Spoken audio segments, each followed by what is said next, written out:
Mostly হাতের দিকে। যদিও কাইল মায়ার্স খুব বেশি পেসে বল করার না, একটু সময় পাওয়া যায়, বাট মোস্টলি আমরা হাতটাই বেশি। ও ও জিশান কি করলে তুমি! ইনকামিং ডেলিভারি, এয়ারে সুইং পেয়েছিল বলটা জিসান আলম, সেক্ষেত্রে শুধুমাত্র ব্যাটটাকে থ্রো করেছেন, ইনিশিয়াল কোনো মুভমেন্টের জায়গা ছিল না। এবং যে ব্যাপারটা নিয়ে আমরা আলোচনা করছিলাম যে সুইংটা, কাইল মায়ার্স এই বলটা একদম ফুল লেন্থ ডেলিভারি করার চেষ্টা করেছিলেন, অনেকটা ইয়র্কার ধরনের। সিম পজিশনটা খেয়াল করে দেখেন, একদম ইনকামিং ভেতরের দিকে ঢুকছিল বলটা। জিসান আলম জাস্ট জায়গায় দাঁড়িয়ে থেকে তার ব্যাটটাকে থ্রো করেছেন, বলের লাইনে যেতে পারেননি, পুরোপুরি মিডল স্টাম্পটাকে র্যাপ করে ফেলেছে এক্ষেত্রে কাইল মায়ার্সের বলটা। প্রথম উইকেটের পতন দুর্বার রাজশাহীর। জিসান আলম বিপিএল ডেবিউটা খুব বেশি সুখকর হলো না। দারুণ একজন ব্যাটসম্যান, সম্ভাবনাময় ব্যাটসম্যান, বাংলাদেশের সাবেক ওপেনার উইকেটরক্ষক জাহাঙ্গীর আলমের ছেলে, তার উপর সে কিন্তু বিশাল ভরসা ছিল দুর্বার রাজশাহীর ইনফ্যাক্ট, কিন্তু সেখানে তিনি ব্যর্থ হলেন।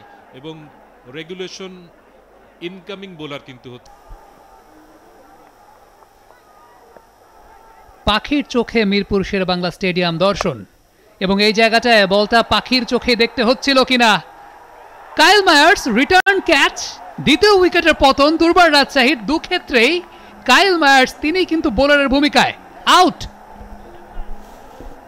কাইল মায়ার্সের গোল্ডেন আর্ম বলে থাকি আমরা সবসময়। প্রথম স্পেলে নতুন বলে সবসময় উইকেট নিয়ে থাকেন। অতটা স্পেশাল ডেলিভারি ছিল না। মোহাম্মদ হারিস জাস্ট লাইনটা মিস করে গেছেন এবং সম্ভবত উপর দিয়ে মিড অফের উপর দিয়ে মারতে গিয়েছিলেন।